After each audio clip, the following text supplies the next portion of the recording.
充上电。这个调试方法也是一样的，刚开始的时候也要调到220左右，就是调到220，输出比例调到220，然后运行2分钟以后按复制按自动就可以了。这个烫刀的话有一个自动开关，自动的话就是机器一开它就下去了。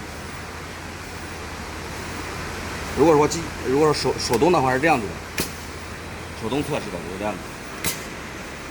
那一般情况都是打到自动。哦。这个是风机，它这个料的话从这里出来以后吹出去的。你看这个自动的话是这样子的，我机器一开，我跑慢一点，机器一开，这样过去了，对不对？哦。一自动的，温度还能到差160度。这个温度怎么调？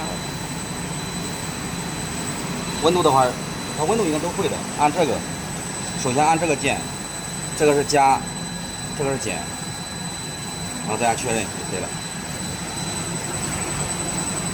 一般调多少度？看它材料。看材料，如果说融的不好看的话，就是温度高了，速度慢了。这个呢？这个有什么用？这个是属于计米器。哦。它1分钟多少米？现在只有1分钟18米。现在是20多米，24米。